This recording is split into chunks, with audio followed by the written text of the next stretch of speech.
morning, students. Today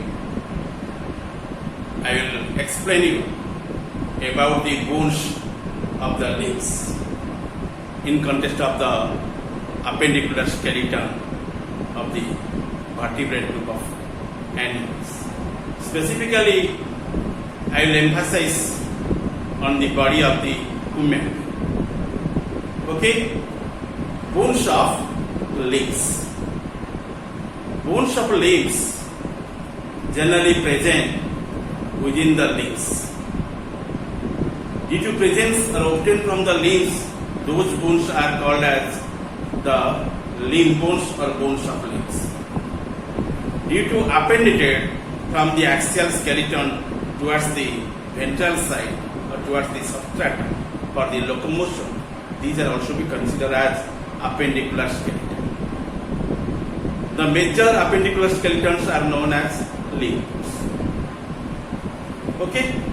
Due to appendated, due to dangling from the dorsal to the ventral, they are directing towards the ventral and tossed to the ventral or tossed to the substratum. Due to tossed to the substratum, the organism can able to performing the locomotion. Okay? These are considered as the what?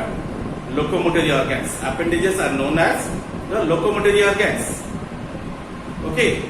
And in them you find the bones, which are called as appendicular bones. Okay? And limbs are the main appendages. And by them the organism can displace from one place to the another place. Okay? Let us know detail about them.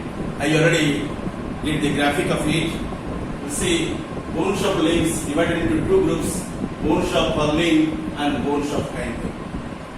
Today I concentrated on the bones of the purlin.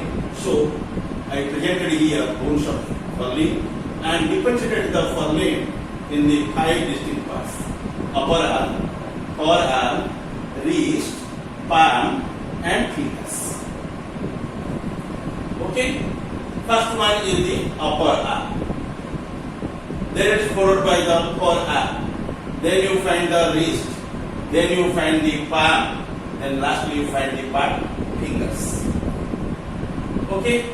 The bone which will present in the upper arm named as humerus.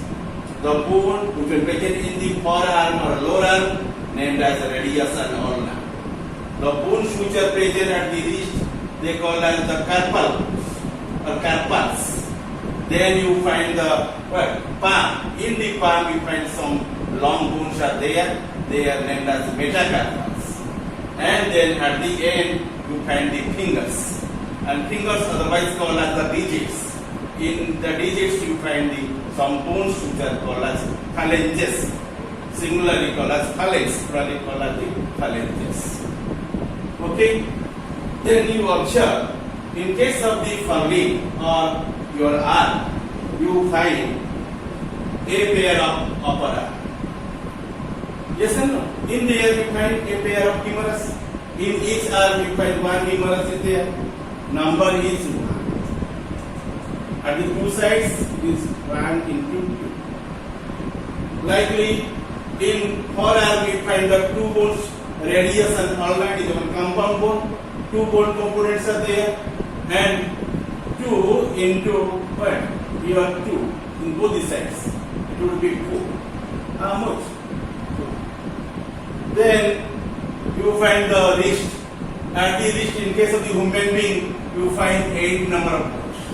Both the sides you consider 8 into 2, 16 number of bones. Then you find the palm. In each palm you find the 5 numbers of metacarpal bones. Both the sides will be 0.05 into 2. That means 10 number of bones. And in fingers and phalanges, you find your 14 number of bones in case of the human being. And each hand, in both the hands, you find 14 into 2. Total will be 28. To calculate your 2. 0, 1 into 2, 2. Then 0, 2 into 2, 4. Then 8 into 2, 16. Then you find 0, 5 into 2, 10. Then 14 into 2, 28. Take the sum of what happened. How much product would be 5? 2 plus 4, 6 plus 6, 12 plus 8, 20. 2, 0 remain, 2 carried out. 2, 2, 4 plus 5 plus 1, 6. 60 number of bones will be remaining in the forelimbs. 60 numbers. Bones should be remaining there. Okay? So, each forelimb comprises 60 number of bones. Rest 60 must be present in the hind limb. In here you find 60 number of bones. Totally 60 plus 60 is equal to 120, and cattle comprises the 6 bones. Total would be 126. Appendicular skeleton comprises 126 number of bones. But forelimbs only comprises the 60 number of bones. And hind limb also comprises the 60 number of bones. Okay? Then we know some of the characters from the limb bones. Limb bones are more or less long or elongated and more or less cylindrical in shape, and each of the limb bones is made up of either a single piece or 2 pieces of bones. Okay, in case of your humerus and femur, in there you find only single bones. In case of radius ulna and tibiofibula, you find the 2 number of bones in there. Okay. And these are the main features of the your limb bones. Then let us know about the bones of arms. Which one is called as the forelimb bones. Bones of arms. Each arm consists of how much bones? Each arm consists of 30 bones. 30 into 2 is equal to 60 number of bones. Each arm consists of 30 bones, namely humerus in the upper arm. Look towards the blackboard. Humerus in the upper arm, radius and ulna in the lower or forearm, 8 numbers of carpals in the wrist, and 5 your metacarpals in the palm, and 14 phalanges in the fingers or digits. Okay, the distal phalanges supports the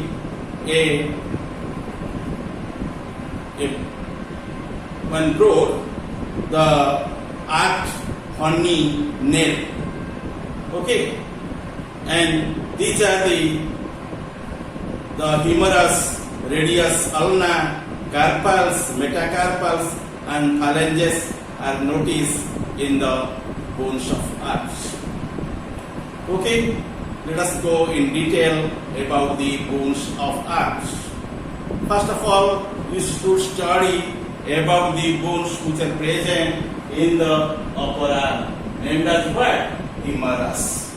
Each upper arm comprises only one humerus. In the forelimbs, you find 2 upper arms, that means you can get 2 humerus.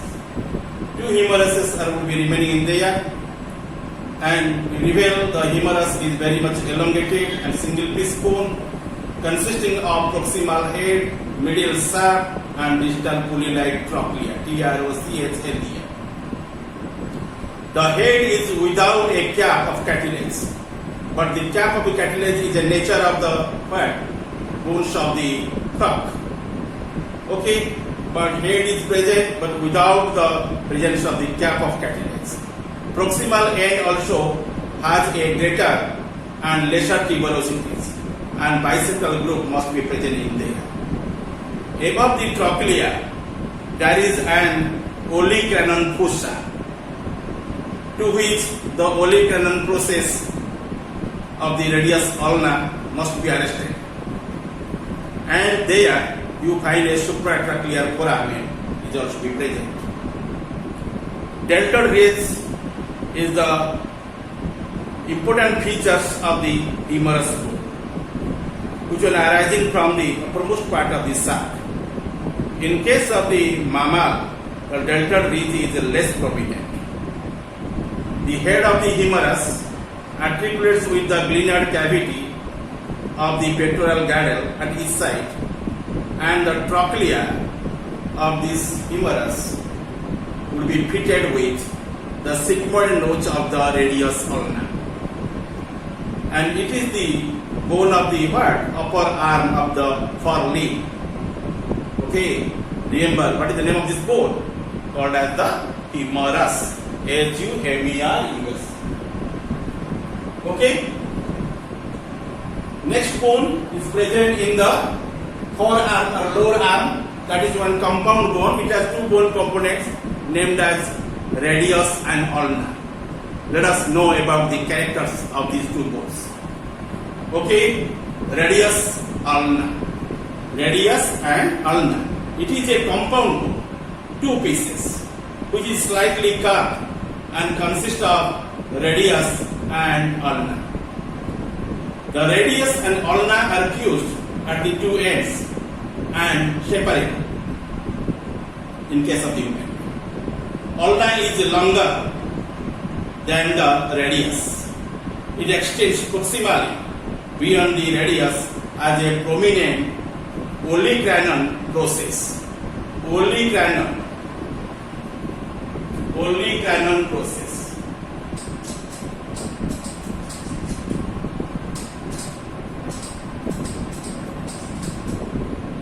Okay, you mark there both the bones are run side by side, but your ulna is a greater in size in comparison to the radius. Towards anterior, it is also bent and forming one process, and that one is called as olecranon process. Underneath of it, you find one notch-like structure, which one providing the facet for the articulation of the trochlea of the humerus. That is named as sigmoid notch. That is named as sigmoid notch.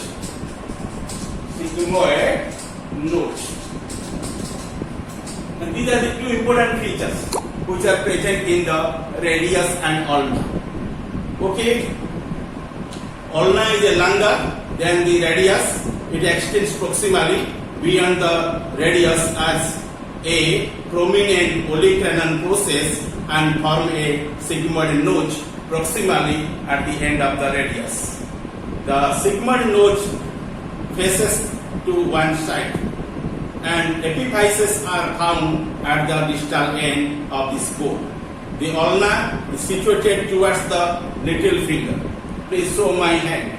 And in this hand, in this side, you find one bone is there in the forearm or lower arm. The bone which is present in this side, that is called as the ulna. Ulna bone is here. Okay? Ulna bone is in this side. In the opposite side, another bone is there. That is called as the radius. Radius remaining towards outer side. When you elevate your hand like this. But when you keep this hand in this manner, you see your thumb will be remaining to outside, little finger remaining towards inner side. At the inner side, you find the ulna. Towards the outer side, you find the what? Radius. Okay? Radius lies towards the thumb side. Okay? And ulna is situated towards the little finger side. The proximal end articulates with the pulley-like trochlea, humerus, and distally with the carpus. Proximally articulated with the pulley-like trochlea of the humerus, and distally it articulates with the carpal bones. Okay, it is the bone of the forearm or lower arm of the forelimb. I already depicted the characters of the bones of humerus and radius and ulna. Let us know about the bones of hand, which are generally present from the wrist to the end of the digits or fingers. This portion is called as the hand. Okay, in the hand you must find the wrist, then you find the palm, then you find the digits or fingers. And these three components aggregatively called as bones of hand. Okay, and to the hand, this portion is called the hand, and this portion is called the arm. Arm plus hand is equal to what? Your forelimb. And bones of hand. The presence of how much bones are there in the wrist?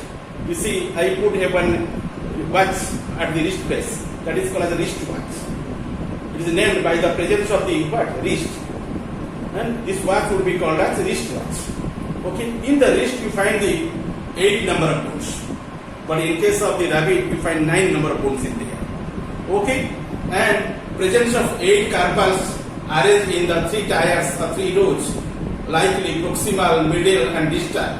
And they are named as your scapuate, lunate, triquetrum, pisiform, your capitate, hemate, trapezoid, trapezium.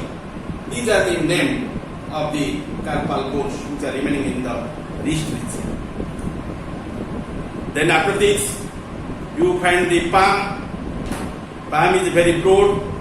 In their 5 bones are there. They are remaining. After the carpals. So they are called as metacarpals. 5 metacarpals constitute the palm. Then you find the 5 digits, 5 fingers. In there you find the bones of phalanges. The finger bones are known as phalanges. Singularly it is called as phalanx. In plural it is called as phalanges. And the phalanges are arranged in the 5 digits from first onwards as 2:3:3:3:3:3. Okay? Respectively. That means 2 plus 3 plus 3 plus 3 plus 3. Total, how much? 14. 2 plus 3, 5, plus 3, 8, plus 3, 11, plus 3, 14. Okay? The distal phalanges end with the horny nails at the end of the digits. Nails are there. Nails are the dried, non-living parts of the body. Okay? And they will be developed as a derivative of the integument. Then, what are the functions of the arm bones? Bones of the arms provide the strength to make the arms effective in working with them. Okay? And these are also giving the mechanical support to the organism at the time of performing locomotion. Okay? And these are the works and these are also functions of the arm bones or forelimb bones. Thank you all.